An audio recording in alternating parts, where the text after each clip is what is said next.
Atenção! O episódio a seguir trata de conteúdo sensível, que pode servir de gatilho emocional. Se você não está bem, procure ajuda profissional de um psicólogo. O Centro de Valorização da Vida oferece serviço de apoio emocional. Ligue 188 para mais informações.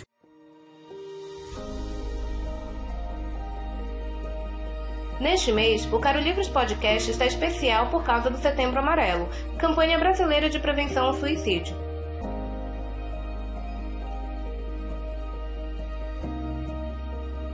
Junte-se a nós na discussão desse assunto tão importante.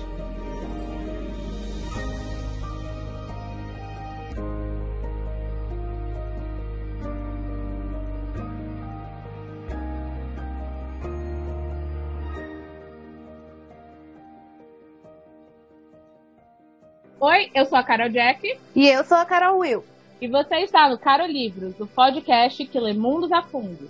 Aqui no nosso podcast, a gente não vai apenas resenhar livros, a gente vai ler a realidade com a ajuda dele.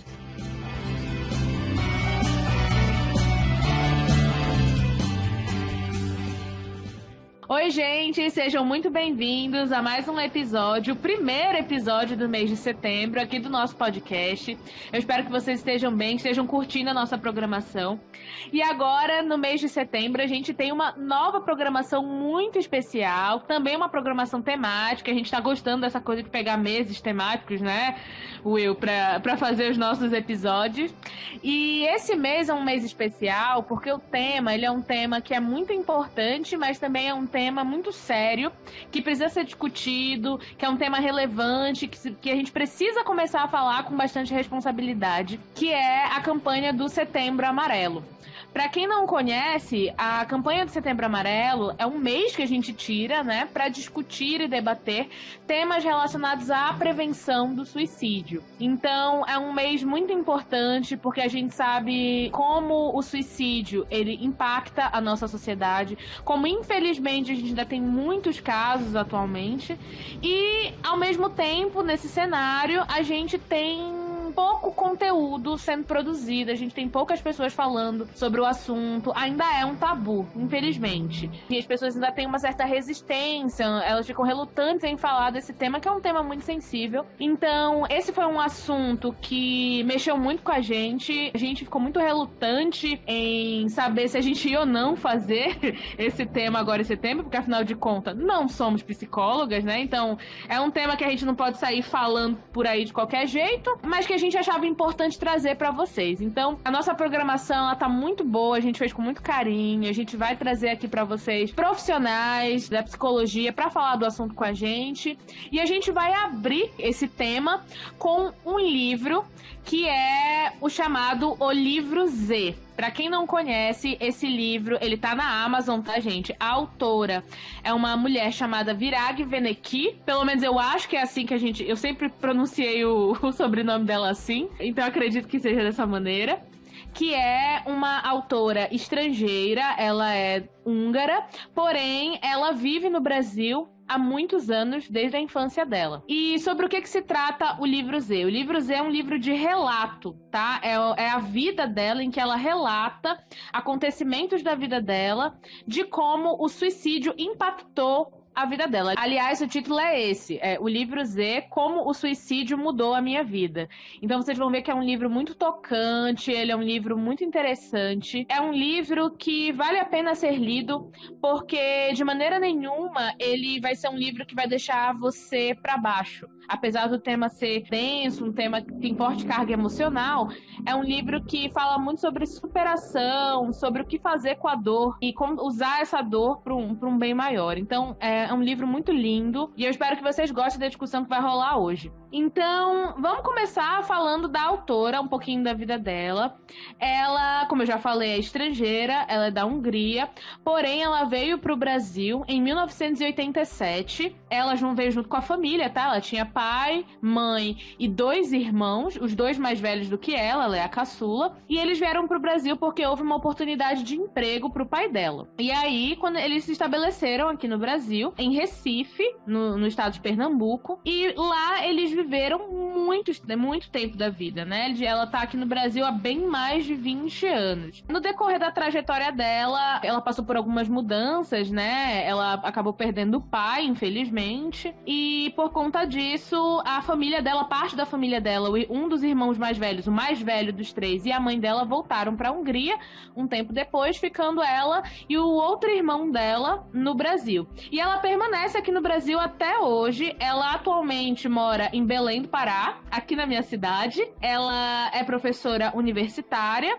atualmente é bióloga e escritora agora, porque esse livro tá fresquinho, saindo do forno, saiu em 2020 e agora em 2021, agora nesse mês de setembro. Por enquanto tinha só o e-book, agora vai sair a versão física do livro. Agora vamos saber um pouquinho sobre o que se trata esse relato dela. Oi, pessoal! Ainda não tinha dado o ar da minha graça na fala do podcast. Como a Jack falou, a gente está trazendo esse assunto para cá, pro podcast, com muito cuidado. A gente estudou muito para trazer isso aqui para vocês. E lembrando que o Setembro Amarelo, ele é o mês para que a gente faça essa campanha para evitar o suicídio. Mas nesse mês também, a questão da saúde mental acaba virando o enfoque. O tratamento das pessoas com ansiedade, depressão, para tirar o estigma das doenças mentais, né? Que as pessoas costumam confundir muito as coisas, pensar que quem tá depressivo não tá sentindo nada, é frescura,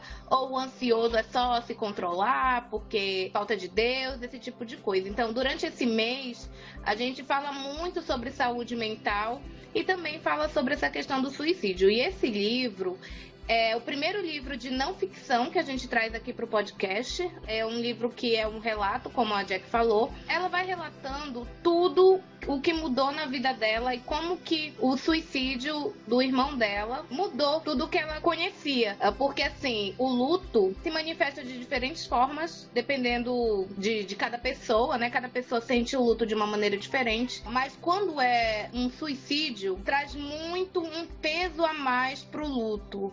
Porque as pessoas querem saber o porquê, como aconteceu, como que ninguém percebeu.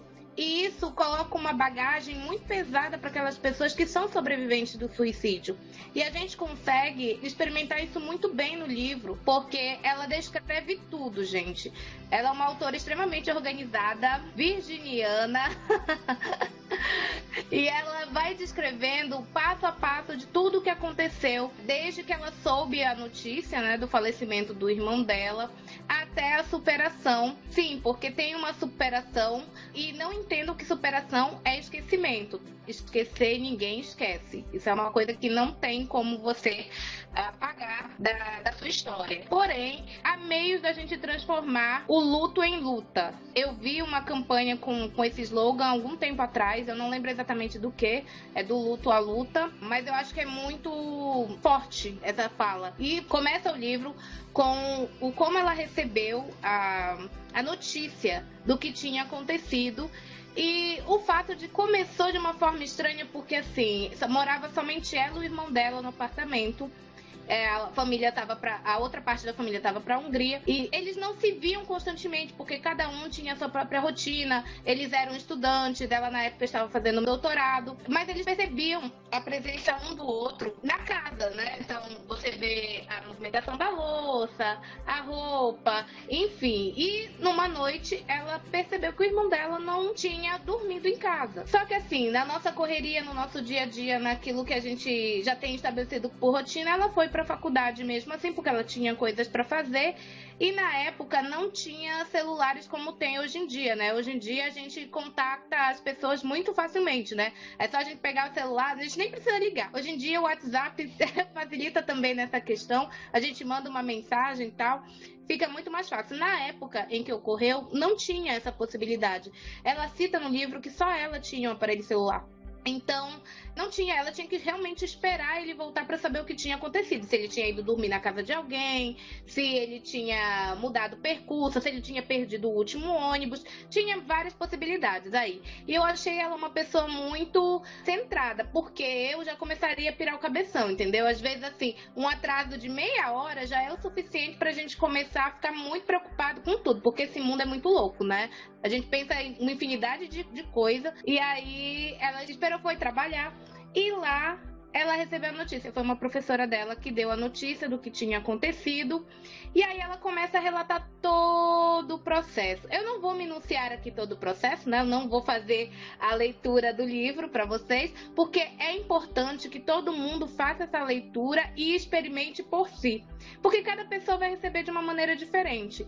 Mas o que eu posso garantir com esse livro é que vocês vão gostar, porque você se coloca na pele de uma pessoa que passou por tudo aquilo. Nem todo mundo, graças a Deus, né, passou por isso. A gente experimenta o luto durante a nossa vida, mas como eu disse, quando se tem um caso de suicídio, tem uma bagagem a mais aí.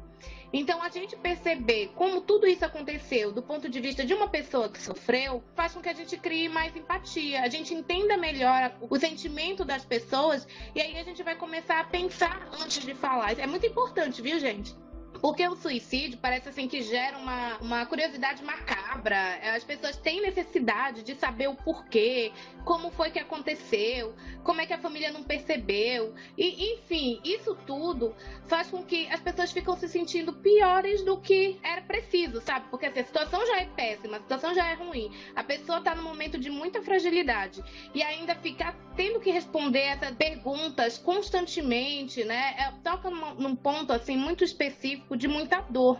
Então a gente vê o sofrimento de uma pessoa relatando tudo que ela passou, tudo que ela sentiu. É importante para que a gente entenda que a gente tem que tomar cuidado, né? A gente tem que tomar cuidado com os sentimentos das pessoas. A nossa curiosidade, ela não pode estar acima daquilo que a pessoa está sentindo no momento, né? Então, não fique procurando satisfazer a sua curiosidade sobre como que a pessoa foi, como foi que aconteceu, qual foi a causa, porque isso machuca as pessoas. Esse fato no livro me lembrou muito da época em que eu tive a perda da minha bebê. Eu fiquei grávida, né? Levei a gestação até o 6º mês. E aí tava todo mundo naquela expectativa do bebê, todo mundo feliz e tal. Só que, infelizmente, a minha filha, ela faleceu ainda dentro da barriga. E quando as pessoas me encontravam, eu sentia que as pessoas não tinham tato para vir falar comigo, porque elas ficavam inquirindo o porquê, como que tinha acontecido. E tinha pessoas insistentes que eu não conseguia, né, dar um desdobro, assim, dizer, não sei o que, não quero falar sobre isso. E eu ficava sem graça de falar que eu não queria falar. Então eu acabava revivendo aquilo inúmeras vezes. Toda vez que chegava alguém, eu tinha que explicar como tinha acontecido, por que tinha acontecido. E aí as pessoas às vezes também falavam, não te preocupa que daqui a pouco tu tem outro, como se não fosse nada. Isso também me incomodava bastante. Então no livro a gente consegue perceber tudo isso aí. Eu consegui me identificar nesse nível por causa dessa minha perda. Lógico que a minha perda fetal, ela não se compara com a perda de alguém pelo suicídio. Não é isso que eu tô dizendo, não tô equiparando as duas coisas. Mas assim, a insistência das pessoas de ficar sabendo e fazendo a gente reviver um momento muito ruim, não é legal. E isso aí que tu falou é muito importante mesmo, porque durante a leitura do livro, não só você se coloca na pele da Virag, que tá relatando a perda dela e todos os sentimentos, todas as mudanças que a vida dela sofreu, e você consegue se conectar emocionalmente com esse livro. Eu que sou uma pessoa, gente, que me considero pouco emotiva, não é qualquer conteúdo, não é qualquer livro, não é qualquer filme que me arranca lágrimas, é um pouco mais difícil me emocionar. Eu me emocionei muito com esse livro, eu me conectei muito com a história, porque é impossível você ler aquilo e, enfim, tentar imaginar através da leitura, se colocar no lugar dela e mensurar a dor e o sofrimento e a confusão, o turbilhão de emoções que uma perda desse nível traz. É impossível você não conseguir não se colocar no lugar dela. A empatia da gente realmente ela aflora na leitura do livro. Mas eu achei muito, muito interessante, porque esse livro, além de ser um livro que te pega pela emoção, ele também te pega muito pela razão. Apesar de ser um livro de um tema que mexe muito com a gente, né? com o nosso coração. Por quê? Porque foi um livro que me fez refletir muito sobre os meus comportamentos. Essa questão de você tomar cuidado com o que você pergunta pra alguém que tá de luto, de como você pode oferecer ajuda. Essa talvez tenha sido a parte que mais me chamou a atenção e que mais eu pensei assim, eu tava fazendo tudo errado, agora eu quero fazer o certo. Que é aquela parte em que ela diz que não adianta você chegar pra alguém que tá de luto e dizer meus pêsames, mas você tá bem? Claro que a pessoa não vai tá bem, né? Ela tá de luto, né? Uma pergunta incabível numa situação dessa. E ela diz que é melhor você substituir essa pergunta por como eu posso te ajudar. E aí eu fiquei com esse ensinamento na minha cabeça. Eu falei, então da próxima vez que... Eu espero que não tenha uma próxima vez, né? Mas que se acontecer de eu ter que conviver com alguém que tá de luto, eu vou fazer o certo agora, porque eu estava fazendo errado. Porque eu era uma das pessoas que chegava e perguntava como é que você tá. Achando que eu tava... quando eu fazia essa pergunta, eu achava que eu tava dando oportunidade pra pessoa, quem sabe, extravasar o que ela tava sentindo e desabafar comigo. Mas, na verdade, eu vi como essa pergunta ela é inconveniente. Então, esse livro me fez refletir muito sobre as minhas atitudes, assim, apesar dele ter esse apelo emocional por toda a seriedade do assunto, ele também é um livro de reflexão. Não é um livro de autoajuda, mas é um livro que você sai refletindo sobre muitas coisas, inclusive como você está, se você tem atitudes que são respeitosas ou não em relação à dor do outro. Isso é uma coisa que eu saí muito pensativa disso. Uma coisa que também eu queria ressaltar, já pegando o gancho da fala da Will, quando ela diz que os sobreviventes do suicídio, né, eles acabam tendo uma carga emocional muito maior porque a sociedade vai julgar essas pessoas. Isso é uma coisa que é explicado no livro e é legal, uma informação que é legal da gente trazer aqui. O que são os sobreviventes do suicídio? São aquelas pessoas que tentaram suicídio e sobreviveram, mas também são aquelas pessoas que perderam alguém para o suicídio, que é o caso da autora, que é uma sobrevivente do suicídio porque ela sofreu uma perda, perdeu o irmão dela, um dos irmãos dela, para o suicídio. E essa questão do julgamento, ele vem justamente porque as pessoas, quando morrem de doenças, e isso ela fala no livro, ninguém questiona a natureza da doença, ninguém pergunta pro parente, mas você não percebeu que ele estava doente? Você não percebeu que ele tinha um problema do coração? Você não percebeu que sei lá, ele estava com pneumonia? Não, esses questionamentos eles não vêm. As pessoas geralmente são acolhidas, ou a tendência é que sejam acolhidas pelos outros quando esse tipo de situação acontece. Agora, para uma pessoa que teve uma perda pro suicídio, ela diz que essa pessoa automaticamente ela se torna alvo de muitas perguntas, de muitos questionamentos e também até de acusações em alguns níveis, né? Do tipo, como você não enxergou os sinais? Como é que você não percebeu nada de anormal? Como você deixou isso acontecer sendo que você vivia com ele? Então não existe esse acolhimento aos sobreviventes do suicídio. Eles são julgados, muito pelo contrário, né? O julgamento em cima deles é uma coisa muito cruel de se fazer e uma coisa que infelizmente é corriqueira. Então ela diz que o sobrevivente do suicídio, ele experiencia um grande isolamento de todo o processo do luto, né, ao longo da vida. Tanto quando o fato está recente, quando as pessoas estão te questionando, quanto quando ninguém mais está falando do assunto, mas você quer falar, mas as pessoas não estão mais dispostas a falar, porque, enfim, o assunto morreu. As pessoas só querem falar daquilo, como a Will falou, muitas pessoas só querem falar do assunto enquanto elas estão curiosas. A partir do momento que a curiosidade ali é sanada, elas esquecem o assunto. E, geralmente, esse momento de esquecimento é um momento em que o sobrevivente do suicídio já teve tempo de digerir e gostaria de poder falar, mas as pessoas não estão mais dispostas a falar.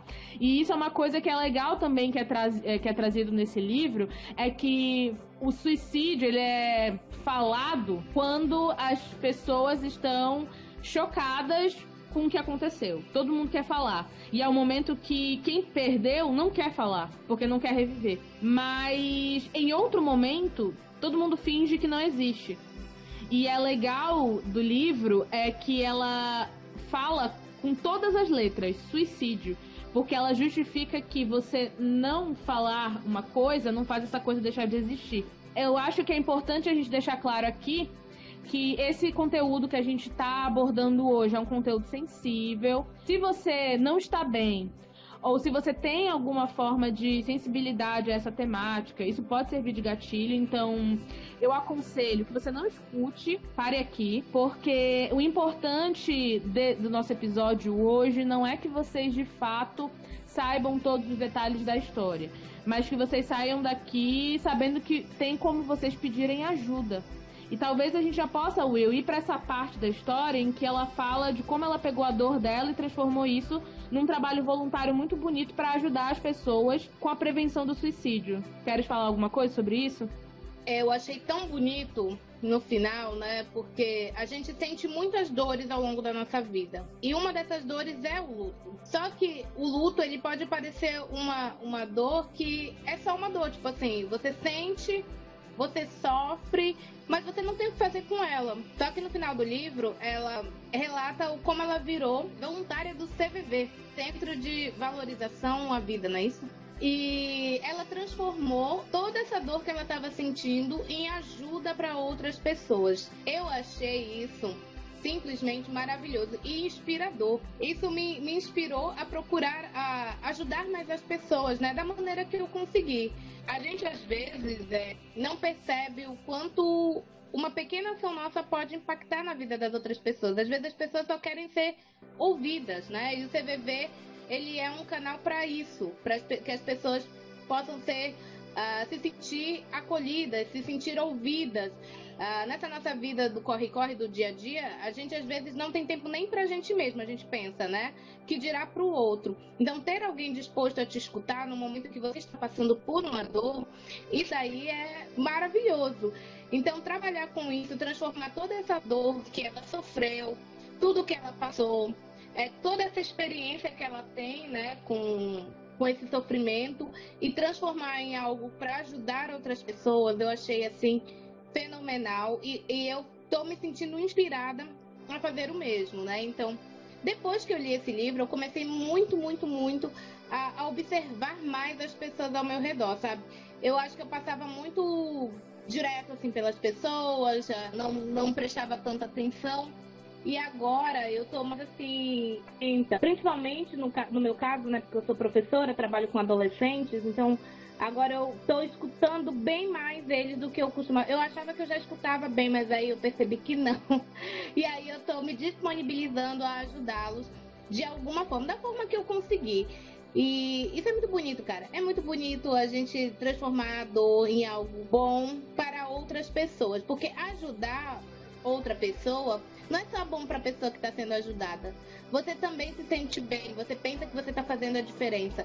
Eu acho isso muito legal. Muito legal. O legal da trajetória dela é que no livro, se vocês lerem, gente, vocês vão ver que demorou muitos anos para a autora conseguir falar abertamente do que tinha acontecido com ela, né? Então, foi uma década, na verdade, de distância entre o ocorrido. No livro, ela chama a data da morte do irmão dela de Dia Z, em homenagem ao nome dele, que começava com Z. E ela diz que do Dia Z em diante, foram várias etapas que ela passou. A primeira etapa que ela experienciou foi a etapa de ficar no piloto automático, como ela chama no livro. Então, de início, quando ela teve ali a notícia da perda do irmão dela, ela não teve uma reação, entre aspas, a reação típica que as pessoas acham que tem que acontecer, né? Porque onde já se viu isso? Até nas suas emoções existe um padrão. As pessoas inventaram um padrão. Que você tem que chorar muito, que você tem que se descabelar. E aí ela disse que naquele momento o impacto daquela notícia deu uma espécie de estopor nela. Então ela ficou meio que ali no piloto automático. Ela era a única família dele aqui no Brasil. Então ela tinha que dar conta de reconhecimento do corpo, de resolver burocracia pro enterro, de organizar enterro, de atender telefone. E a primeira coisa que ela disse que passou na cabeça dela foi: como é que eu vou contar isso pra minha mãe, que estava a quilômetros na Hungria e que já não via o irmão dela há um tempo já, porque como eles dois estavam aqui no Brasil, as viagens, e ela era estudante na época, né? As viagens para a Hungria, para a Europa são caras, vocês sabem. Então, não dava para eles estarem viajando o tempo todo. Então, já tinha um certo tempo que a mãe dela não via o irmão presencialmente, né? E aí ela ficou com todas essas emoções. Já pensou? Você recebeu uma notícia dessa, todas essas emoções na sua cabeça, e ela não conseguiu reagir. Ela falou que ela só ficava pensando: você tem que se acalmar, o que eu faço agora? Ai meu Deus, eu tenho que pegar qual papel? Eu tenho que ir onde? Ela tentou organizar o máximo que ela pôde a mente dela, e aí eu acho isso um ato de muita força e muita coragem mesmo, você ter essa capacidade de tentar organizar seus pensamentos numa hora dessa, pra tentar reagir, né? E aí ela diz que isso foi o piloto automático que durou por muitas semanas e muitos meses. E que se não fosse a presença dos amigos dela na vida dela, que acolheram e deram toda uma... Ela chama de rede de apoio, né? A rede de apoio que ela recebeu dos amigos, ela não teria conseguido passar de maneira tão fácil por esse período pós-impacto da notícia. Então, ela teve amigos que auxiliaram ela na questão burocrática, ela não teve que passar pelo reconhecimento do corpo do irmão dela, o que ela diz que foi muito bom, porque pelo menos as memórias que ela tem dele são memórias dele vivo. Se ela tivesse tido que olhar o corpo dele, enfim, ver ele morto de fato, isso teria talvez causado muitos mais problemas para ela. Ela não queria que a última memória dele fosse uma memória ruim. Então ela teve amigos que fizeram isso por ela, os amigos que ficaram com ela na casa dela, dando apoio emocional, porque ela morava só ela e o irmão dela, e aí depois que ele se suicidou ela ficou sozinha, então os amigos se revezavam, atendiam o telefone pra ela, ajudaram ela a arrumar o quarto do irmão dela. Então, toda essa rede de apoio, ela deixa muito claro no livro que o mais importante não são as palavras, e sim as atitudes, né, que você toma nesse tipo de momento. Então, é você estar disponível para ajudar, você se fazer disponível. E se a pessoa quiser falar, você escuta. Se ela não quiser falar, tudo bem, mas esteja ali. Ela também enfatiza muito no livro como as pequenas coisas, os pequenos atos do dia a dia, eles fazem toda a diferença para alguém que está enlutado. Então, o fato dos amigos dela se preocuparem em levar um almoço para ela, ou então levarem ela para se distrair, para ir no cinema, assistir um filme, tudo isso são atos que fizeram a diferença para ela naquele momento. E então não é sobre a gente inquirir as pessoas. Eu acho que é isso que ela fala. O pior tipo de grupo de pessoas que ela classifica no livro dela são os questionadores, né? Aqueles que querem saber todos os detalhes e porquês da situação.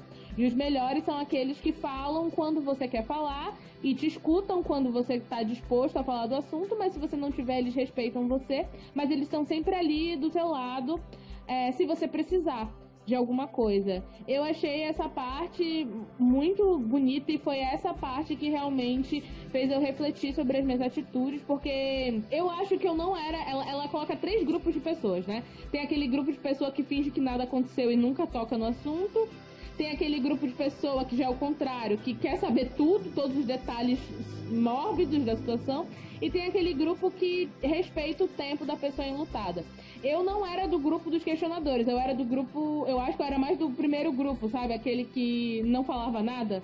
Mas eu não falava nada quando eu, infelizmente, tive a experiência de ficar perto de alguém que estava de luto, porque eu não sabia o que falar. Sendo muito sincera. Eu ficava com medo de abrir minha boca e piorar a situação. Então, eu preferia não falar nada. Só que também não falar nada é ruim, porque você... Às vezes a pessoa quer ajuda, às vezes ela até quer falar, mas ela tá se sentindo inibida por toda a situação.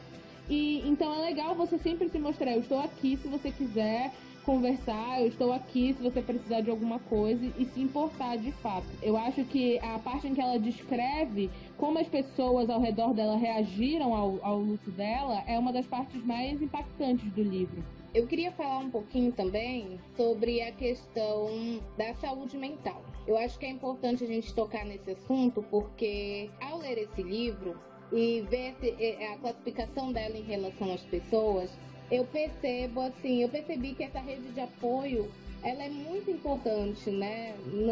Não só no momento do fato em si, né? Mas assim, de você ter a rede de apoio de alguém. Eu fiquei refletindo sobre isso, me parece que muitas das vezes se fala muito sobre essa questão da saúde mental, porque é importante, tarará, tarará, mas ao mesmo tempo as pessoas ignoram completamente isso. E aí a pessoa que está passando por esse momento difícil, ela escuta que tudo aquilo que ela está sentindo não é de verdade, ou que tudo aquilo que ela está sentindo é um exagero. Aí só quando a pessoa realmente chega no ponto limite, né, de falar, é isso, tá bom, já chega, aí que as pessoas vão, não, porque estava passando por uma coisa muito difícil, porque ninguém entendia e tal. E aí eu li um trecho no livro que ela fala da infância, do irmão dela. Quando ele era criança, o médico chegou a sugerir para os meus pais que deveriam levar meu irmão a um psicólogo.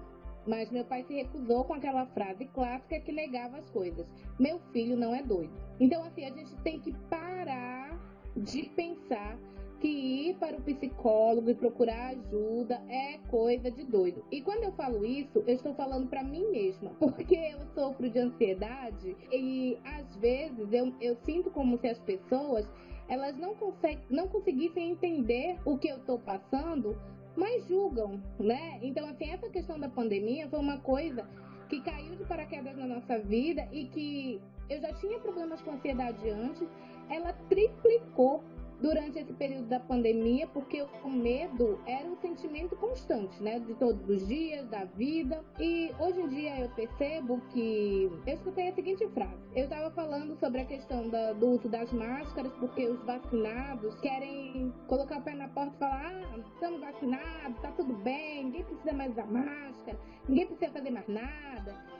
E eu sou uma das pessoas que falam, não, a gente tem que continuar usando máscara, a gente tem que incentivar as pessoas a continuar fazendo certo, a gente ainda não está no momento adequado para ficar todo mundo aí, à torta e à direita, sem máscara e tal, é perigoso. As pessoas que são vacinadas pegam a doença, transmitem a doença e tal. E, mais uma vez, o governo mostra a sua irresponsabilidade e manda os professores de volta para a sala de aulas com 100% dos alunos em sala. Isso daí acabou com o meu psicológico. Eu posso dizer com toda segurança isso, eu estou compartilhando com vocês, é uma coisa muito pessoal. Mas eu acho que é importante compartilhar porque, assim, não é que uma coisinha direta de alguém pode te afetar. É uma coisa que vai juntando na outra.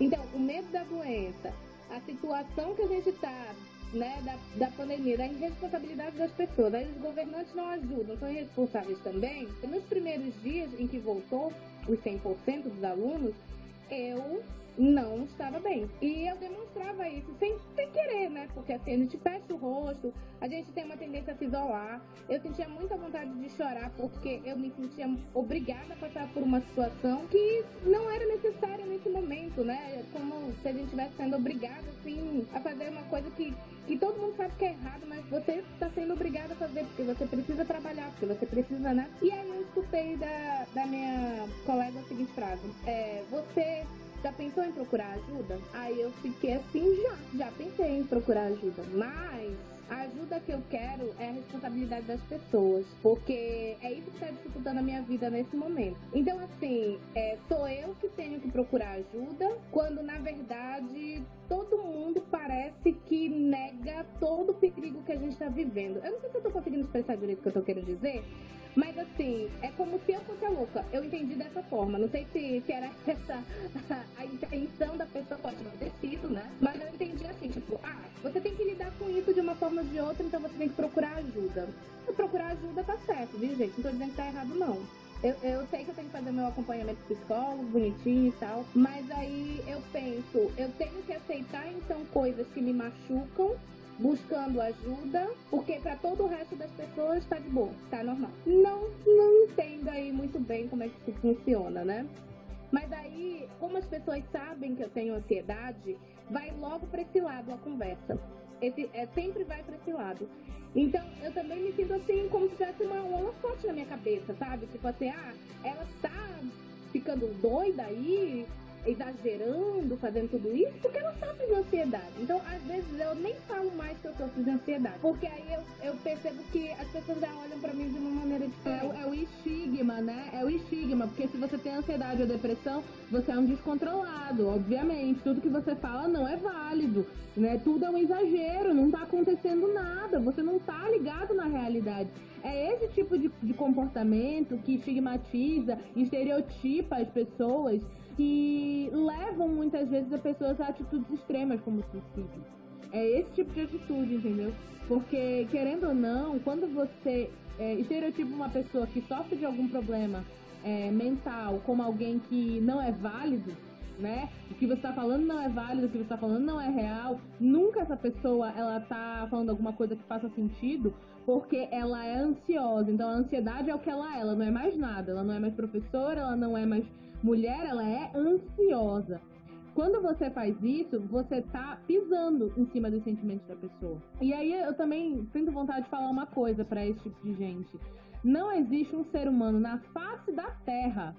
Eu aposto, mas eu aposto, eu mudo meu nome, eu pinto meu cabelo de qualquer cor, entendeu? Eu ando pelada na rua, que existe uma pessoa na face da Terra que não precisa do psicólogo. Porque, olha, todo mundo tem algum problema, gente. A nossa vida, ela não é só feita de altos, ela tem os baixos. E os baixos deixam marcas. Você pode até fingir que não, você pode até ignorar, mas essas marcas aparecem. E isso é uma coisa que a autora do livro fala, que motivou ela a decisão de fazer terapia, né? Que a autora, ela faz terapia com uma psicóloga. E ela diz que a terapia foi uma coisa muito boa, porque durante a terapia ela percebeu que vários traços da personalidade dela, várias facetas da personalidade, que até então ela achava que eram, entre aspas, intrínsecos dela mesmo, na verdade, eles afloraram, eles surgiram como mecanismos de defesa emocional ao longo da vida dela. Então, ela sempre foi uma pessoa muito ligada às regras, ela diz que ela é uma pessoa muito organizada, muito pontual, muito rígida. Então, ela diz que quando ela sofreu o impacto da perda do irmão dela, a primeira reação dela foi pegar essa faceta da personalidade dela e levar ao máximo. Então, ela mergulhou no trabalho, ela quis se manter ocupada o tempo todo para não pensar nas dores e nos sentimentos que ela estava tendo naquela hora, naquele momento. Então, assim, todo mundo tem alguma carga emocional mal resolvida dentro de si. Todo mundo, o ideal é que todo mundo fizesse terapia, que todo mundo fosse pro psicólogo. Como a Will já falou, isso não é coisa de doido. As sessões de terapia, como a própria autora fala, elas ajudam você a sair refletindo, elas ajudam no processo de autoconhecimento. Você mergulha dentro de você mesmo e você começa a se conhecer e achar causas e porquês de muitas coisas que talvez você não entenda. Então, para essa pessoa que fica por aí lançando estigma de doença mental em cima dos outros, invalidando o que essas pessoas sentem e o que essas pessoas falam, eu tenho uma notícia pra você. Isso que você está fazendo, além de ser uma atitude tóxica, também é uma atitude que mostra muito do seu emocional e de como você não tem a empatia de lidar com as emoções dos outros. A falta de empatia, ela também diz muito sobre a gente. Infelizmente, sim. Então, eu aconselho que você também vá no psicólogo, e eu não digo isso num tom pejorativo, querendo te chamar de doido, mas porque ajuda, todos nós precisamos, e eu acho que tá mais do que na hora da gente normalizar isso, sabe? Eu acho que tá mais do que na hora. O nosso ritmo de vida, o estilo de vida que a gente leva hoje, de fato, ele leva a gente pro extremo emocional, né? A gente tá num mundo super louco, onde tudo é muito rápido, onde as pessoas elas querem sucesso rápido, onde as pessoas elas querem respostas rápidas para tudo. E nem sempre você tá em condições de acompanhar esse ritmo. E tudo bem se você não estiver em condições. Mas o importante é que você procure ajuda e você não deixe o seu copo emocional encher. Esse é o mais importante. E não é demérito você não estar bem. Tudo bem você não estar bem. O importante é que você trabalhe para ficar bem, que você trabalhe essas emoções, que você busque esse acompanhamento. Eu acho muito triste porque, infelizmente, hoje em dia ainda se tem muita ignorância em torno das doenças mentais, né? A ignorância, ela mora naquele comentário que diz assim, fulano se matou, foi fraco. Ou então, fulano tá com frescura. Ou então, isso daí é uma questão de você saber se controlar. Esse negócio de ansiedade. Se a pessoa... Eu não acredito que alguém em sã consciência escolha ser ansiosa ou ser deprimida. Ninguém em sã consciência escolher uma coisa dessa porque dói, machuca quem tá ao redor, mas também principalmente quem tá passando por aquela situação. Então, quem que vai escolher de livre e espontânea vontade de sofrer, passar por uma coisa ruim dessas? Eu acho que a gente tem que começar a encarar as doenças mentais como a gente encara as doenças físicas. São doenças que precisam ser tratadas por profissionais qualificados, que muitas vezes você vai precisar tomar um remédio ou não, mas são doenças. Não é questão de eu só preciso me controlar. Não existe cura milagrosa ou autocura para as doenças mentais, da mesma maneira que você não manda um cardíaco, sei lá, rezar pro coração dele continuar batendo. Não, o cardíaco vai precisar mudar a dieta, tomar remédio, fazer exercício. Então é do mesmo jeito, são doenças que precisam ser tratadas. A gente tem que parar de diminuir, de minimizar as doenças mentais por a gente não ver impactos físicos dela, porque as pessoas, elas minimizam essas doenças porque essas doenças, elas não são visíveis. E isso é o mais perigoso delas, porque como não é visível, você não tem como mensurar o quanto ela já está espalhada dentro da pessoa. Não é igual um câncer ou outra doença que você faz um exame de sangue e o exame consegue dizer para você o quanto tem daquela doença, onde essa doença está dentro de você, qual órgão está sendo afetado. Não.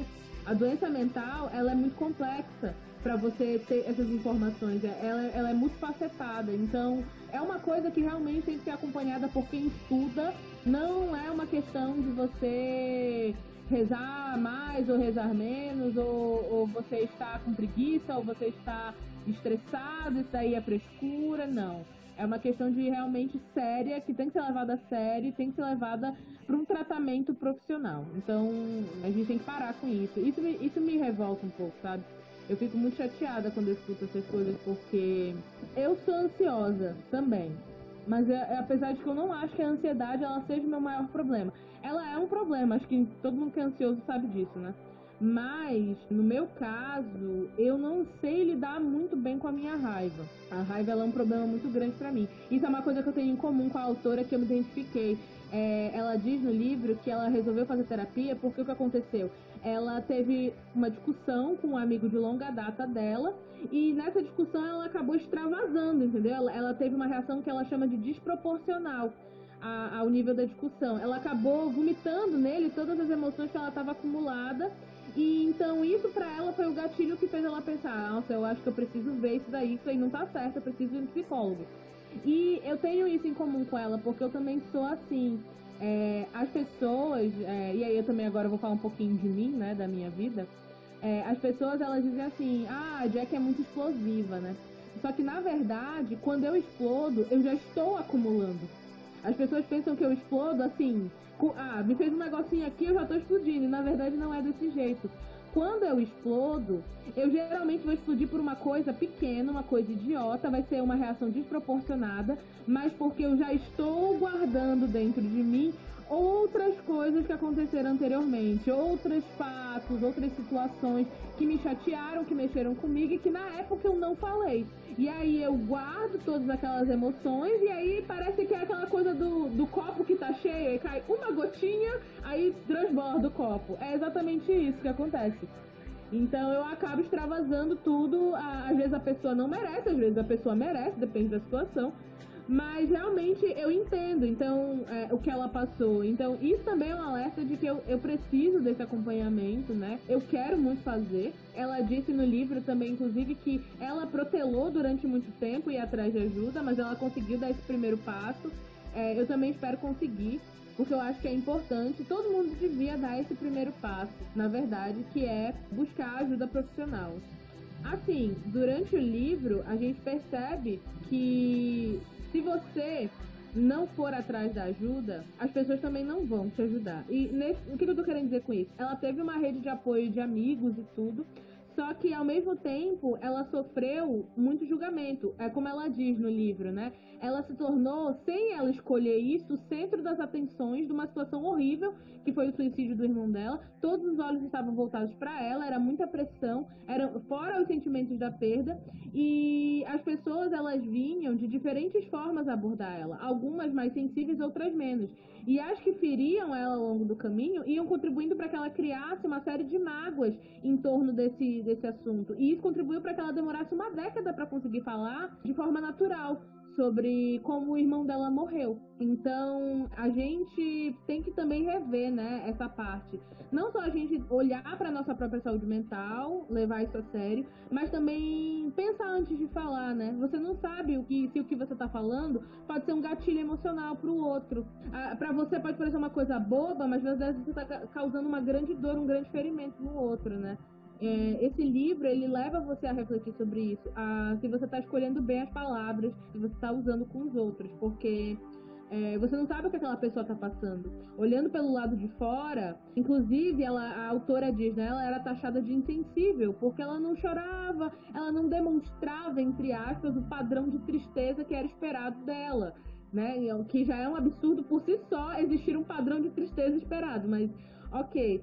E aí as pessoas, ao chamar ela de insensível, tornavam ela mais fechada ainda, porque ela já estava ali reprimindo aquelas emoções. Aí as pessoas vinham com essas atitudes e com essas falas, e isso só reprimia, fazia ela sentir que ela precisava ainda mais reprimir os sentimentos dela. E com isso eu também me identifico com ela, porque eu sou uma pessoa que eu não choro, não de cara. Eu choro sim, geralmente, mas eu não choro na hora que tá acontecendo ali a situação.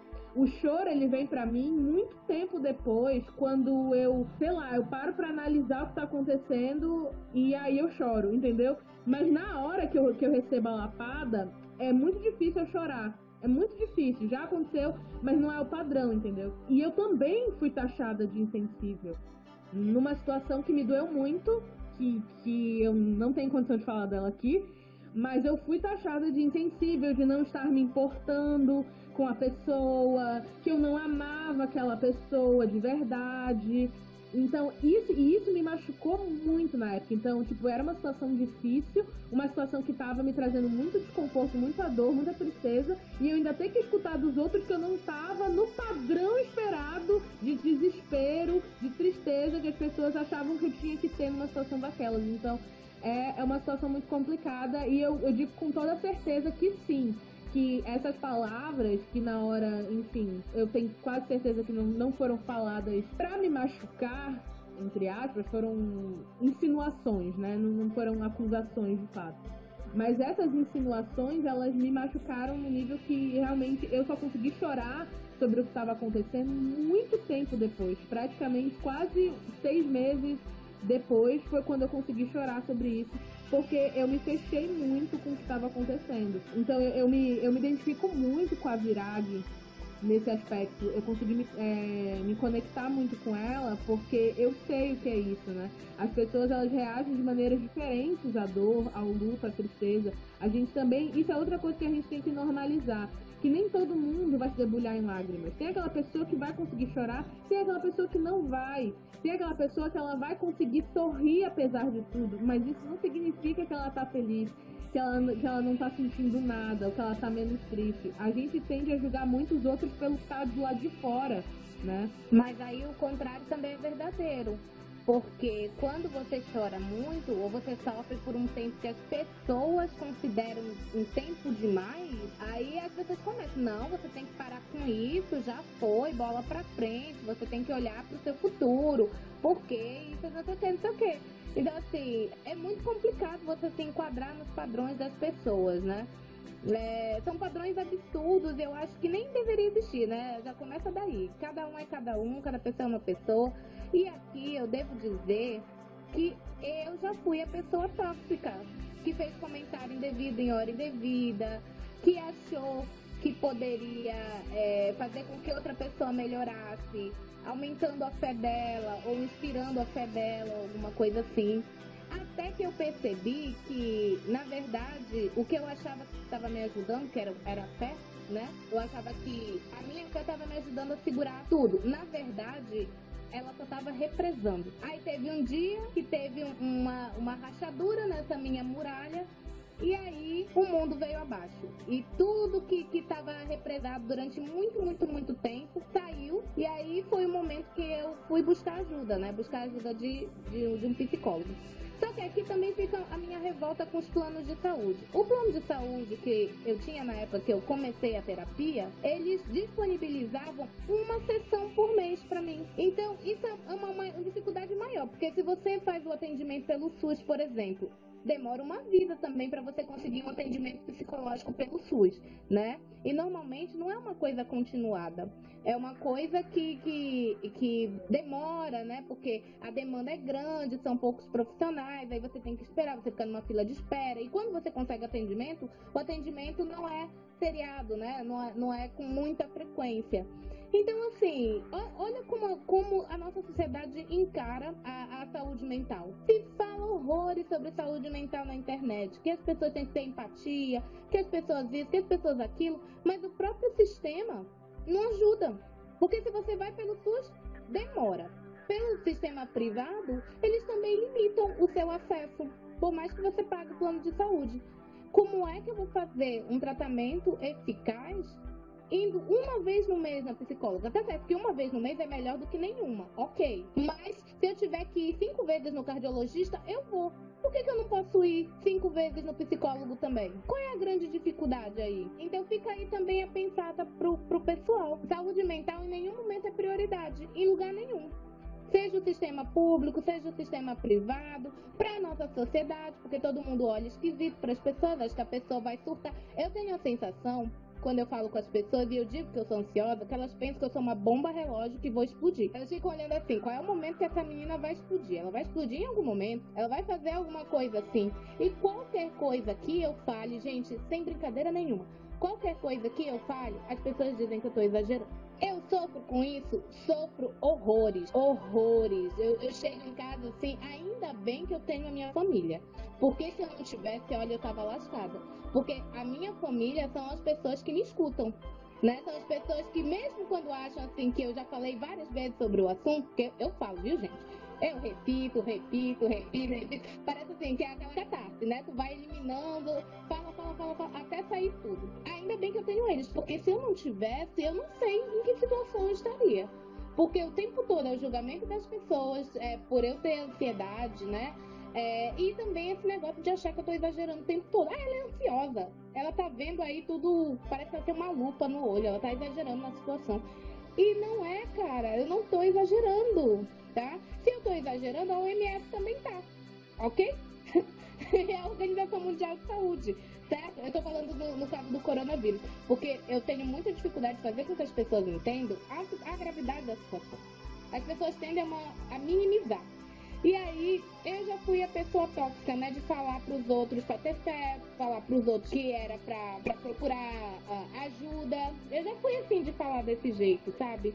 E hoje em dia eu me arrependo muito, mas a gente não nasce sabendo, né? Então, assim, entender as outras pessoas, entender tudo que elas passam e não julgar, tente não julgar, tente tirar esse olhar de cima a baixo que às vezes as pessoas dão para as pessoas que têm alguma doença mental, porque a gente precisa de acolhimento, né? E a gente já tá em 2021. A gente ter sido tóxica uns 10 anos atrás, não vou dizer que tava ok, porque não tava ok, mas não se falava muito sobre o assunto, né?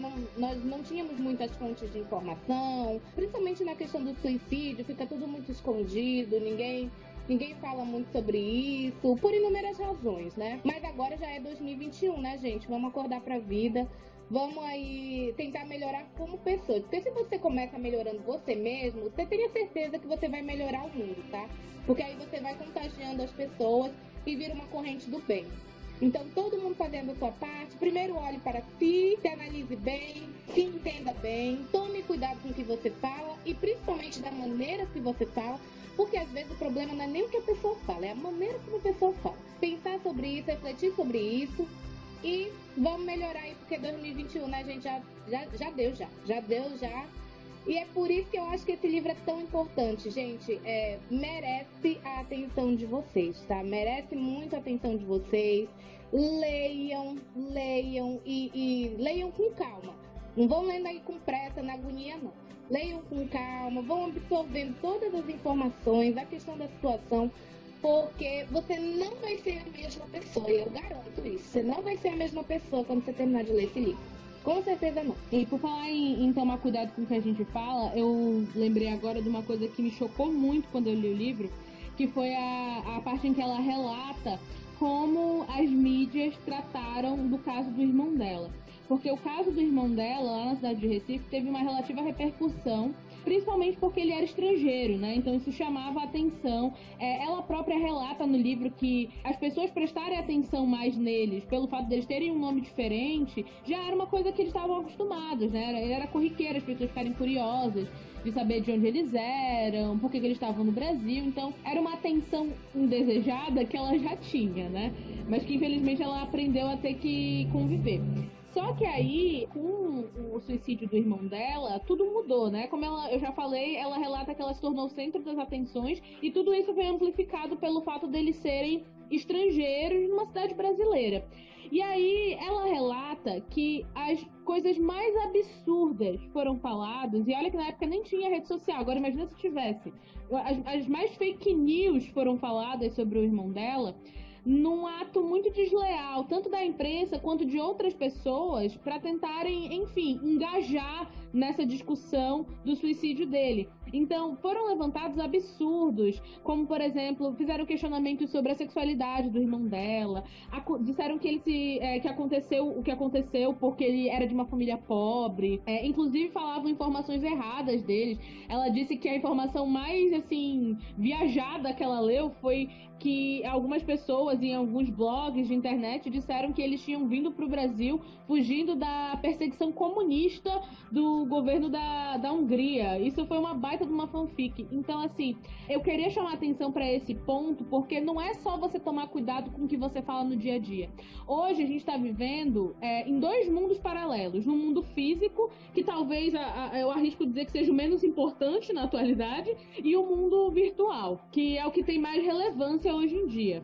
E a gente tem que tomar cuidado, muito cuidado, com o que a gente está espalhando por aí na internet. Nos nossos grupos de WhatsApp, nas nossas redes sociais, enfim, qualquer ambiente que você virtual, que você frequente, que você tenha outras pessoas ali tendo acesso a essa informação. Porque pense, na época que aconteceu o caso do irmão dela, em 2003, se eu não me engano, ainda não tinha muitas redes sociais, tinha o Orkut. Mas assim, o lance da época era blog, página de internet, não tinha, o que eu quero dizer, não tinha a amplitude que tem hoje, onde uma pessoa posta uma vírgula aqui e 10 milhões de seguidores têm acesso a essa vírgula e todo mundo fica sabendo que a pessoa postou uma vírgula. Não era tão rápido. Foi rápido, porque as pessoas gostam de tragédia, né? Ela diz que a notícia espalhou de maneira rápida, agora eu fico imaginando nos dias de hoje, né?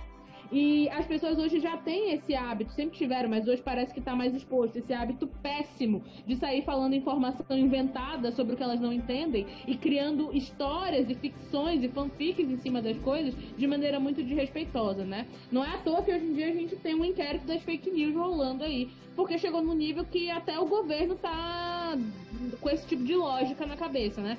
Vamos mentir e espalhar isso nas redes sociais, disparo de WhatsApp, para todo mundo acreditar nessa mentira. Porque uma mentira contada 1000 vezes vai virar uma verdade uma hora, né? E as fake news que criaram em cima do caso do irmão dela, eu fico me botando no lugar dela. Ela diz que durante muito tempo ela evitou, ela não quis nem ler, ela não quis nem saber.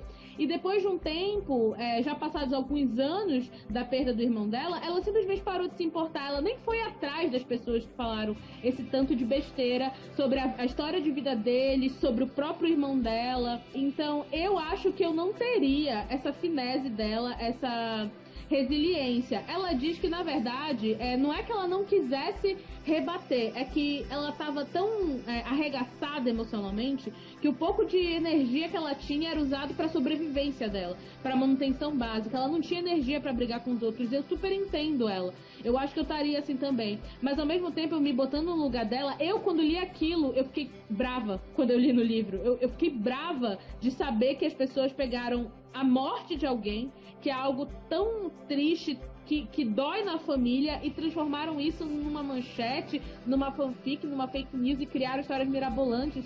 Pessoas que nunca tiveram nem contato com ele. Onde chega o nível de desrespeito? Então, assim, não só os idealizadores das mentiras, mas também as pessoas que repassam pra frente. Então, eu acho que, apesar de não ser um assunto que tá ligado diretamente ao Setembro Amarelo, mas eu acho que, dado a relevância que o mundo digital tem hoje, a gente tem que tomar cuidado com o que a gente posta, com o que a gente repassa. Porque essas informações, elas podem ser falsas e estar machucando alguém. Elas podem estar ameaçando a integridade mental e física de alguém. E isso é uma responsabilidade muito grande que você carrega. Então, tanto você pode estar ajudando uma pessoa a sofrer uma violência física, como você pode estar, ao compartilhar uma informação falsa, como você pode estar ajudando essa pessoa a ficar tão sobrecarregada emocionalmente vendo as pessoas falarem mentiras dela, que essa pessoa opte por fazer um ato ruim consigo mesma. A gente tem esse exemplo que infelizmente aconteceu agora recentemente, né? Do filho de uma cantora, né? Que o rapaz, por causa de uma informação falsa nas redes sociais colocadas sobre ele, as pessoas assumiram, ninguém chegou pra ele e perguntou, assumiram que ele era gay, o que não é problema, tem que deixar bem claro, acho que vocês já sabem a nossa opinião sobre isso. Mas assim, as pessoas, nem era verdade, gente, vocês estão entendendo isso? Nem era verdade que ele nem era gay, mas uma mentira repassada na internet, ela pode repercutir muito na saúde mental de alguém. Então eu acho importante a gente fazer esse adendo, porque apesar do caso relatado no livro ele ser um caso relativamente antigo, eu acho que dá pra gente naturalmente, facilmente transpor para nossa situação atual, onde a gente tem mais facilidade dos meios de comunicação. Eu acho que chama a atenção como desde sempre, mesmo que de maneira ainda precária, as pessoas tinham essa... Eu não sei dizer se é um desvio de caráter, eu não sei exatamente o que é, mas essa coisa de pegar uma situação que elas não conhecem e sair espalhando coisas que elas não têm certeza se é verdade. E isso machuca alguém. Eu fico imaginando pra família ler uma coisa dessa. No caso da Virag, acho que ela foi a que mais sofreu, porque ela era a única no Brasil com acesso a essas plataformas digitais em português, porque o resto da família estava na Hungria e boa parte da família dela não fala português, né? Não entende o português. Então, eles acabaram não tendo acesso a essas fake news que foram criadas por aqui. Eu imagino pra ela, sozinha, ter que enfrentar isso. Já não é fácil você enfrentar a perda. Imagina você que ouvir as pessoas falando mentiras de uma pessoa que nem tá mais aqui pra se defender, sabe? Eu acho assim, surreal isso. E uma outra lição que eu tirei do livro, né? E, nossa, eu fiquei assim pensando pra caralho sobre isso. Foi o fato de brincar com o suicídio. Ver uma situação difícil e falar, né, que você vai se matar, ou que não... Enfim, esse tipo de coisa, sabe? Isso é muito comum da gente fazer, só que a gente não sabe quem a gente pode estar magoando que está à nossa volta. Não está escrito na testa da pessoa que ela é uma pessoa que está de luto, ou é uma pessoa que teve alguém na família que se suicidou e que sofreu por isso. A gente não sabe, gente, não tá escrito. A gente conhece as pessoas só aquilo que a gente vê. O tanto de coisa que tem, que a pessoa sente, que a pessoa passou, ninguém sabe o que a pessoa passou, né?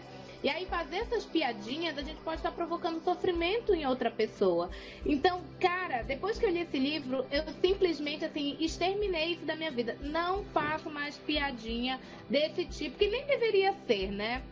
A gente fala essas coisas assim de uma maneira muito leviana, mas é leviana pra gente que não sofreu com isso, né? Mas assim, pra uma pessoa que sofreu, isso pode ser um gatilho, isso pode causar um sofrimento muito grande. Então, assim, tirem essa lição do livro também, viu, galera? Não façam piada com suicídio, né? Dizer que vai se matar por essa e essa situação, dizer que vai se jogar de não sei da onde, que vai fazer não sei o que. Não faça, não faça. Porque você não sabe quem você pode machucar, né? As palavras, como é que é um preceito sábio isso? As palavras, elas têm poder. Elas são como facas afiadas. O pessoal diz que são coisas que não voltam atrás, né? A flecha atirada, tem mais alguma coisa aí que eu não tô lembrando do dito, gente? Eu sou velha, mas nem tanto, esse dito é antiguinho, tá? Mas a palavra dita também não volta. Então, da feita que você disse, não tem como tirar aquilo, né? Você pode até tentar se desculpar, tentar minimizar, que a maioria das pessoas fazem, não, você entendeu errado, não foi isso que eu quis dizer, não sei o quê. Mas você não sabe o impacto que aquilo tá causando na vida de outra pessoa. Então, por não saber, não faça. Simples assim. Então eu tô me policiando muito nisso, porque essa, entre aspas, brincadeirinha é muito comum no nosso dia a dia. Muito, muito comum. Então eu tô assim, me reinventando a partir desse livro pra não causar dor pra outras pessoas, né? A gente não quer causar dor pra ninguém, a gente quer que todo mundo se sinta bem. Então eu tô parando com tudo isso. Tudo isso que a gente falou aqui foi uma reflexão, uma autorreflexão e das coisas que a gente pode fazer, que tá na nossa mão fazer pra melhorar. E uma dessas é essa questão da piada. Eu achei, quando eu li aquilo, eu fiquei, cara, nossa, é verdade. Quantas vezes que eu não falei uma merda dessa, né? E aí a gente não sabe, né? Se magoou alguém, enfim. Então, não faça, ok? tu falou isso, eu já tô até imaginando o incel de 40 anos falando: ai, mas o mundo tá muito chato, porque hoje em dia a gente não pode mais falar nada, porque agora tudo a gente tá ofendendo. No meu tempo, todo mundo falava, tá todo mundo vivo. Você está vivo. Você está aqui com saúde o suficiente pra falar merda na internet. Você não sabe do outro. Você não sabe como isso impactou no outro. Eu acho engraçado que boa parte do que é relatado no livro, que mostra como as pessoas elas não sabiam como encarar a Virag, como reagir à informação do suicídio do irmão dela, e como as pessoas elas muitas das vezes escolhiam a pior estratégia possível para abordar ela. Isso chama atenção para a incapacidade que a gente tem de se colocar no lugar do outro, mas que principalmente esse tipo de pessoa pautador do outro em si mesmo. Eu não sei se vocês estão me entendendo. Como não aconteceu comigo, não deve ter acontecido contigo. As pessoas tendem a fazer isso. De onde elas tiram isso? Onde que eu vou pautar a vida dos outros na minha experiência? Eu posso não ter me abalado por isso. Eu posso não ter morrido por causa de uma piada, porque provavelmente você não ficou abalado porque você não teve contato com suicídio. Inclusive, isso é uma coisa que é colocada no livro, lá no finalzinho já, em que a autora, ela relata o seguinte, que ela pegou relatos de pessoas que conviveram com ela no dia Z, que foi o dia da perda do irmão dela, como eu já disse, e essas pessoas disseram o seguinte, que antes de identificarem que tinha sido o irmão dela que morreu, a notícia já estava meio que circulando no departamento que ela trabalhava. E ela não deu atenção. E as pessoas ao redor dela também não deram atenção. Pensaram assim, só mais um caso de alguém que se matou. E aí ela chama atenção, porque ela só começou a sentir tudo que ela sentiu e vivenciar e rever a vida dela, porque a pessoa envolvida em questão era alguém próximo dela. Então ela diz que a dor é o melhor professor. Ela até finaliza o parágrafo com isso, que as dores são os melhores professores, basta a gente saber escutar o que elas estão nos dizendo. Então a gente muitas vezes minimiza as coisas porque não nos toca, não nos dói. E não nos dói porque não tem ligação direta com a gente, porque se tivesse, você estaria se importando. Então aquela pessoa que diz assim, mas eu falei, no meu tempo todo mundo falava, fazia piadinha com tudo, tá todo mundo vivo. Você e outras pessoas podem estar vivas porque vocês não sentem dor, vocês não sofrem com esse tipo de comentário porque vocês não têm ligação direta. Porque se existisse essa conexão, uma perda pessoal do lado de vocês sentiriam dor. Então é você parar de querer julgar, pautar o mundo e a vida das outras pessoas na sua bolha. A sua bolha é a sua bolha. Você não sabe como foi a vida do outro. Então a melhor estratégia é o quê? Não faça piada, porque aí você garante que você não tá machucando ninguém. E aliás, gente, tanta coisa pra fazer piada. Tanta coisa pra fazer piada. Tanta coisa pra você achar graça. Você tem que achar graça sobre suicídio. Você tem que achar graça sobre o corpo do outro. Engraçado, né? Esse nosso conceito de humor. Porque tem coisas engraçadas pra você fazer piada que não vão atingir ninguém. Sabe? Por que você tem que fazer piada sobre uma coisa que pode existir na vida do outro? Que tudo bem, não existe na sua, mas pode existir na do outro. Por que fazer isso? Eu não entra na minha cabeça. Eu acho que é muito complicado, né? A gente fica se perguntando do porquê, mas eu acho que o que me dá mais raiva é quando você tenta explicar pra pessoa e a pessoa começa a falar que você está exagerando, que é o que eu mais escuto, né? Não, você tá exagerando. Não, mas é porque hoje em dia a gente não pode fazer nada, tá tudo muito difícil, é muito mimimi. Sabe, cara, você falar de uma dor que você não sente e dizer que aquilo não é uma dor, pautado no quê? Nas vozes da sua cabeça, né? Ai, mundo difícil. Quanto mais a gente pensa, mais dói, entendeu? Às vezes é bom não pensar. Porque quando a gente pensa, parece que, sabe... Vou citar a Sandy de novo, tá? Já citei a Sandy aqui em outro episódio. Vou citar de novo. Aquela música dela, Abrir os Olhos. Aí ela fala, abri os olhos, não consigo mais fechar. Assisto em silêncio até o que eu não quero enxergar. É basicamente isso. A partir do momento que você começa a enxergar essas coisas, você fica, não, a gente precisa mudar. Aí você tenta conscientizar as pessoas, mas as pessoas, elas querem ficar fechadas nas próprias ignorâncias. E quando eu falo ignorância, não é uma coisa pejorativa. Eu tô falando assim de ignorar mesmo. Mas as pessoas preferem ignorar.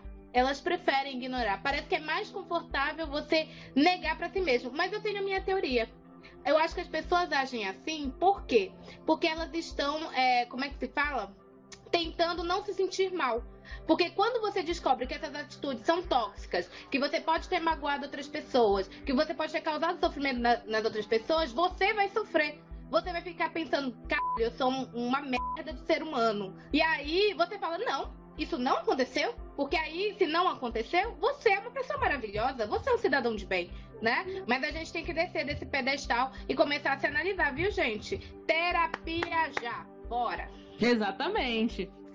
E uma coisa que também me chamou a atenção no livro é a parte em que ela relata a reação da família dela na Hungria.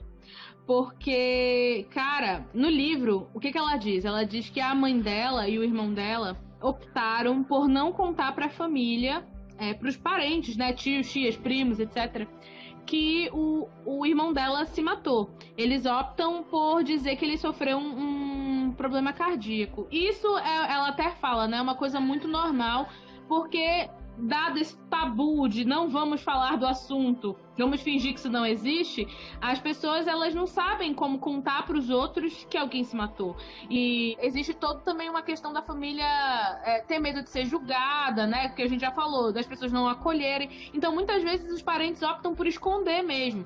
Isso, nas palavras da própria autora, contribui para o tabu existir. Mas também é uma saída que a gente entende, né? As pessoas já estão passando por uma situação difícil. Elas não querem ter que encarar um inquérito, né? A Santa Inquisição, batendo na porta delas, querendo saber por que elas não evitaram o que aconteceu. Então, muitas vezes a mentira é uma saída fácil para evitar mais dor numa situação que já é desconfortável. Então, a gente entende, né? Apesar de que ela deixa bem claro que esse tipo de atitude contribui para que o tabu, né, o silêncio em cima do suicídio, ele permaneça. Só que aí a família da Hungria dela, 1 ano após o irmão dela ter morrido, descobre que não foi um problema do coração. Eles acharam numa página na internet que ele tinha se matado, né? Só que aí ela diz assim, que a família dela lá da Hungria não falava uma palavra em português, então eles contrataram um tradutor pra traduzir a página na internet, e eles ficaram inquirindo ela. Como é que você não prestou atenção? Se você morava com ele, como é que você não sabia que uma coisa desse ia acontecer? Por que você não evitou? Por e-mail. Então eu fico imaginando, e aí eu espero não ofender a autora, nem a família dela, tá? Mas assim, eu fico imaginando se o que motivou isso, eles se deram ao trabalho de achar um tradutor de português e inquirir ela por e-mail da maneira que eles fizeram, não foi mais uma, como é que eu posso dizer, uma curiosidade mórbida, como a gente falou, do que de fato um interesse em como as coisas estavam, nos impactos que essa perda teve. Porque, pelo que ela relata, em momento nenhum eles se preocuparam em como ela ficou. Porque eu fico imaginando, se fosse eu que me contassem essa mentira e depois eu descobrisse que a pessoa na verdade se matou, a minha primeira preocupação imediata seria saber, meu Deus, o que será que ela não passou? Porque você perder alguém pra doença é difícil, mas você perder alguém pro suicídio é muito mais difícil. Então eu ia, na verdade, me sentir culpada por talvez não ter dado o apoio suficiente, porque como eu pensava que era um problema do coração, vai ver, eu não dei a atenção devida. Essa seria a minha preocupação enquanto parente. Eu não ia em momento nenhum ficar inquirindo, entendeu? Mas a reação dos familiares dela me chamou muita atenção, pelo que ela relata no livro, né? Então, ela disse que quando ela encontrou eles pessoalmente, eles não tocaram no assunto, né? Existe ali um acordo não dito de que esse assunto não se fala, né? Da morte do irmão dela. Porém, ela disse que, ela coloca no livro, né? Será que eles fizeram isso por e-mail porque era mais fácil me acusar por e-mail? Porque olhando nos meus olhos, eles não conseguiriam fazer? E então eu fiquei pensando, né, nessa atitude desses parentes. O que será que motivou eles a terem essa atitude tão ruim? Porque se você descobre que uma situação que já era ruim, ela é pior do que você imaginava, a sua vontade de ajudar quem foi impactado diretamente por ela deveria ser maior, e não vir nesse sentido de vamos nos juntar aqui para atacarmos uma pedra na pessoa, entendeu?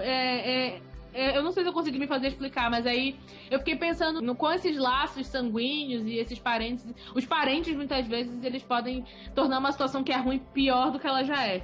Eu fiquei pensando sobre isso. E principalmente também eu fiquei pensando quando ela disse que insistiram em encomendar uma missa, mesmo que a mãe dela tenha dito que ela não queria, né? Passaram ali até por cima da mãe que estava enlutada e encomendaram uma missa em homenagem ao irmão dela, sendo que o irmão dela, todo mundo mais próximo sabia que ele não ia gostar disso, né? Ele era uma pessoa que não era religiosa, que, enfim, ele tinha opiniões muito fortes sobre a igreja, ele não gostava, ele não frequentava, então não seria uma homenagem porque não é uma coisa que a pessoa que faleceu gostava. Então não tem como você homenagear alguém com uma coisa que ela não gosta, né? Pelo menos pra mim não faz sentido. E no final, ela, o irmão dela mais velho, e a mãe tiveram que ir na missa a contragosto, só pra cumprir um protocolo pros parentes. Então, assim, eu fico pensando como a família, ela pode, na verdade, que deveria ser o seio de ajuda, a rede de apoio, né, que ela fala, ela muitas vezes a família parece que piora tudo e deixa tudo mais complicado. Eu não sei até que ponto o grau de parentesco e a proximidade, a intimidade, elas atrapalham nesses momentos, sabe? Eu acho, assim, só acho, que os familiares, eles têm que entender que ninguém tem que ficar dando satisfação da própria vida pra ninguém. Eu não sei o que passa na cabeça dessas pessoas, assim, eu consigo ver total o mesmo comportamento na nossa família, por exemplo, porque família eu considero só as pessoas bem próximas a mim, né? O resto é parente. Pra mim é basicamente assim. Tem uns que nem parente eu não considero mais, entendeu? É só uma pessoa que, infelizmente, compartilha os mesmos genes que eu. Enfim. Mas aí parece que as pessoas cobram de você uma satisfação. Tudo que acontece na tua vida, as pessoas têm que saber. Ah, porque é família. Mas, gente, como assim? O respeito, ele tem que haver, principalmente entre familiares, porque a família mesmo é que devia respeitar as suas decisões, né? Em teoria, a família tem que te apoiar. Aí, como assim, sabe? Aí ficam te cobrando se você não fala determinada coisa. Parece que o jeito certo é só o jeito daquelas pessoas. O seu jeito tá errado. Você é obrigado a engolir determinadas situações porque a família acha que tem que engolir. Então, gente, sabe? Vamos parar com isso, entendeu? Eu me lembro aí, lógico que não tem comparação, viu, gente? Mas é um caso de família que também gerou uma repercussão muito grande na minha vida, né? Eu escondi que eu estava grávida, tá? Eu escondi da família que eu estava grávida. Mas, não, eu não era uma grávida adolescente, tá? Pra quem não me conhece, tá achando, porque eu era grávida adolescente, tava escondendo da mãe, etc e tal. Não, na verdade, a minha família próxima, todo mundo sabia, tá? Mas eu já era velha, viu, gente? Não era criança, não.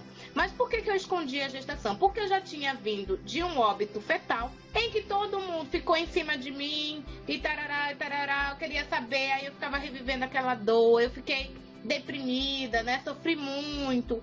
E as pessoas não tinham empatia, enfim. Mesmo as pessoas da família, que em teoria deveriam ter empatia, mas eles me faziam reviver de novo, porque toda vez que eu encontrava um parente diferente, o parente diferente queria saber a história de cabo a rabo e o porquê, e como tinha acontecido, e pá. E aquilo era, assim, um inferno na minha vida. Eu engravidei de novo, né? E aí eu tinha medo de perder essa minha bebê, mas graças a Deus deu tudo certo, viu, gente? Minha filha tá com 9 anos hoje. Aí eu escondi essa gestação, só contei, assim, pra minha família bem próxima e proibi eles de falar pra quem quer que seja. Eu proibi, porque eu não queria passar por aquilo de novo, porque vai que eu perdesse o bebê de novo, aí o pessoal ia ficar, mas por que aconteceu? Pra que tu foi inventar de ficar grávida de novo? Porque não sei o que. E eu não queria passar por aquilo de novo, então eu escondi. Mas, minha gente, quando a criança nasceu e eu fui lá, toda feliz, falar, olha, minha filha... Gente, que experiência terrível. Porque, olha só, o pessoal primeiro me julgou porque eu escondi, porque parece que eu tenho que colocar minha vida no outdoor, entendeu? A gente tem que colocar no outdoor tudo que a gente tá fazendo, porque se a gente não colocar, o povo não fica satisfeito. Aí, não falei, aí o pessoal, por que não falou? Porque a gente podia ajudar. Ajudar com o quê? A fazer força na hora do parto? Não preciso de ajuda pra isso, né? A criança nasceu, é isso que importa. Mas não, tem gente que não me perdoa até hoje, porque eu escondi essa gestação. Minha filha já tem 9 anos. E tem gente que não me perdoa até hoje. Bom, devo dizer pra essa pessoa que eu tô nem aí, né? Mas acharam também, olha aí as fake news, né? Acharam que eu tinha feito uma barriga de aluguel pra ter a minha filha, que a minha filha, na verdade, não é minha filha. Tipo assim, é minha filha porque eu crio, dou amor, etc, mas não nasceu, não gestei essa criança. Aí eu, gente, não. Sério, sem condição. tá? A minha filha é minha filha mesmo, mas eu só achei engraçado as pessoas chegarem num nível de achar que não é minha filha sanguínea, porque eu não falei da gestação, porque eu deixei escondidinha, né? As blogueiras escondem a gestação e o pessoal fica cobrando ela. A gente deixa o povo parar em paz, entendeu? Aliás, deixa as pessoas viverem em paz, né? Ninguém tem que ficar dando satisfação pra ninguém de nada, muito menos pra família. E você que é o familiar chato, saiba que você é chato e que você tem que respeitar o espaço alheio. Você não quer que as pessoas fiquem dizendo, metendo o bedelho na sua vida, dizendo o que você tem que fazer, porque quando a gente vai chamar a sua atenção porque você tá sendo escroto, você diz que é mimimi e que a gente tem que aceitar o seu jeito porque você é assim, tá? Então respeite a vida do outro. Tudo começa no respeito, viu, gente? Então familiar invasivo parece que é comum, né? É cultural mundial. Eu ia dizer, é uma cultura brasileira, mas ela é húngara, né? A autora é húngara. Então parece que é um conceito de família parente mundial, entendeu? Internacional, mas a gente tem que parar com isso, viu, gente? Ninguém tem que dar satisfação de nada da sua vida. Une nações, né? Une nações. Que horror. Pois é, mas a gente vê se unir nas coisas boas, não nas coisas ruins, né? E não seja essa pessoa, tá? Você que tá escutando, não seja essa pessoa. Então, se você conhece alguém que tá passando por algum problema, seja ele qual for, ou uma pessoa que tá em luto, enfim, seja esse luto proveniente do suicídio ou não, não seja esse parente chato. Tá? Não seja esse parente chato. Seja uma pessoa empática, que é o que a gente tá falando aqui desde o início. O objetivo do nosso episódio hoje, ele não é fazer vocês... É fazer vocês conhecerem a história do livro, sim. Mas como é um relato de caso, a gente só quer... Como é que eu posso dizer? A gente quer discutir isso dando algumas dicas, entre aspas, do que a gente pode fazer, não sendo profissionais da saúde mental, pra dar suporte pros outros. E uma das coisas que a gente tá batendo aqui é, independentemente se você é amigo, família, seja você quem for, você tem que ter essa sensibilidade de se pôr no lugar do outro. O outro tá passando por dor, tá passando por um problema. Não seja a pessoa que fica inquirindo. Seja aquela pessoa que está disponível, mas que respeita o tempo do outro. Essa é uma das grandes lições do livro da Virag, né? O respeito a uma pessoa enlutada ou uma pessoa que tá passando por algum sofrimento é muito importante. E respeito, ele começa não forçando essa pessoa a nada, nem a falar, nem a fazer nada, nem cobrar essa pessoa de nada, entendeu? Esse é o nosso objetivo hoje aqui, é falar desse tema para que as pessoas entendam que você não precisa ser um psicólogo para você ter uma boa atitude nesse tipo de situação. É isso. E por falar em boa atitude, eu queria, para finalizar, retomar a questão do trabalho voluntário que ela descreve no livro, né? Porque, como a Will já falou, ela é voluntária no CVV, e lá no CVV, que é uma ONG, né? Uma organização não governamental de apoio emocional, ela faz plantões em que ela conversa com as pessoas, né? Ela conta no livro bem detalhado todo o processo dela conhecer o trabalho, de como você ser voluntário não é só ajudar o outro, mas isso também ajudou ela a se conhecer, mexeu muito com ela. Cada sessão, cada treinamento que ela fazia era um turbilhão de emoções, e que é preciso muita perseverança para você seguir nesse trabalho, mas que vale a pena. Eu quero retomar com o que ela finaliza no livro dela, em que ela diz que dos preceitos, uma das bases do CVV é que ele começou com uma campanha, e aí eles dizem assim, que se essa campanha fosse capaz de salvar uma vida, então essa campanha estava justificada. E ela diz que ela leva esse preceito pra ela, e ela diz que toda vez que ela tá dando plantão no CVV, se ela conseguir ajudar uma pessoa, então o plantão dela está justificado. E eu acho que com essa mensagem que é bonita, acho que a gente pode refletir, né? Você não precisa fazer grandes coisas pra você ajudar alguém. Então, se você não sabe o que dizer e você acha que você vai falar alguma besteira, não fale nada, mas esteja ali do lado. Isso já faz a sua ajuda estar justificada. É o mais importante. Eu acho que a gente tem que, antes de tudo também, pensar que a gente não vive no mundo sozinho. O mundo, ele não é uma ilha. Você não tá nele sozinho, você tem que saber conviver com outras pessoas e entender que esse espaço é um espaço compartilhado, que vai ter horas que você vai trombar com o espaço do outro, com o jeito do outro, e você vai ter que lidar com isso de alguma maneira. E você vai ter que muitas vezes se analisar para poder reagir melhor ao que os outros fazem. Essa também é uma das grandes lições do livro dela, né? Que a autoanálise e o autoconhecimento, eles são importantes se você quer superar alguma coisa. E se você quer transformar sofrimento em algo positivo para você, independentemente se você vai trabalhar de voluntário ou não. Mas se você quer de fato superar isso. Apesar de que a gente sabe que o luto, ele não passa totalmente nunca, né? A gente aprende a conviver com ele, a gente pode pegar essa dor e canalizar ela para outras coisas, mas é claro que a perda, ela vai ficar para sempre. Ela diz isso também no livro, né? É algo que vai ficar para sempre no histórico dela, ela ser uma sobrevivente do suicídio. Mas o que você pode fazer é pegar essa experiência e transformar numa coisa bonita. Esse livro, antes de tudo, para mim, ele não é um livro sobre suicídio, ele é um livro sobre superação. E como ser uma pessoa melhor. Não é só sobre superação. Isso. Como ser uma pessoa melhor. Sejamos melhores. Devemos evoluir, né? E, gente, vocês não vão acreditar no que eu vou falar, mas é verdade. A autora concedeu uma entrevista pra gente, cara! Não percam! Não percam o nosso próximo episódio. Eu sei que o assunto é sério, tá, gente? Mas a gente não consegue conter a nossa emoção de é a primeira vez que a gente vai receber uma autora, um autor de livro aqui nesse podcast. Então, ficamos, sim, muito emocionadas. Não percam o nosso próximo episódio, porque o nosso próximo episódio vai ser uma entrevista com a Virag, onde ela fala sobre o livro, sobre a experiência dela, as opiniões dela. Basicamente, ela fala muito na entrevista, já dando spoiler aqui pra vocês, muito do que ela fala na entrevista está escrito no livro, tá? Inclusive, até algumas frases são até as mesmas que ela usa.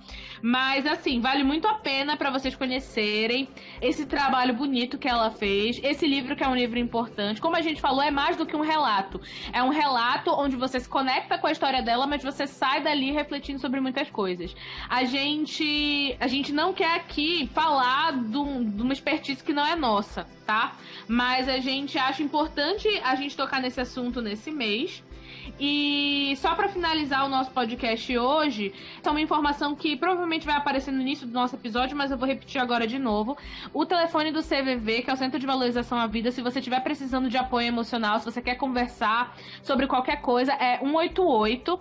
Aqui na minha cidade, em Belém, existe um centro, uma filial, em que faz o atendimento presencial, mas o CVV também faz esse atendimento por diversos métodos. Então, pode ser por telefone, você também pode fazer por e-mail ou por chat. A gente vai pôr numa postagem lá no nosso Instagram todos os contatos do CVV, caso vocês queiram utilizar esse serviço. Ele é um serviço que garante o sigilo, isso a autora também coloca bem no livro, tá, gente? É um espaço onde você vai ser ouvido sem julgamento. Então é um espaço seguro, então você pode ficar tranquilo e sigiloso. Essas informações não vão ser repassadas, é anônimo, então pode ser usado por qualquer pessoa que precise conversar. Tá bom? Então é isso. Um beijo. Eu amei esse livro. Eu acho que o assunto é importante. Eu acho que nós temos que falar. Uma coisa que a gente não falou. A gente tá falando aqui a palavra suicídio de maneira explícita, porque isso é uma decisão da autora. A autora faz questão de falar essa palavra no livro, então nós estamos falando aqui nesse episódio. A gente não tá querendo com isso desrespeitar o tópico, tá? A gente sabe que é um tópico sensível, mas eu compartilho da opinião da Virag. A gente precisa falar, porque se a gente não falar, não faz o problema desaparecer. Infelizmente. Seria muito bom se fosse assim, né? Não vamos falar e magicamente tudo se resolve. Eu gostaria que as coisas fossem assim, mas não são. Então vamos falar a palavra como ela tem que ser dita, mas com responsabilidade, não de qualquer maneira. Tá bom? Então é isso. Um beijo. Beijo! A gente volta com a Virag! A gente volta com a Virag! Tchau, tchau, gente! Tchau! Oi, gente, eu sou a Carol Jack e eu tô passando pra lembrar vocês de seguirem a gente no Instagram, @CarolLivrosPodcast.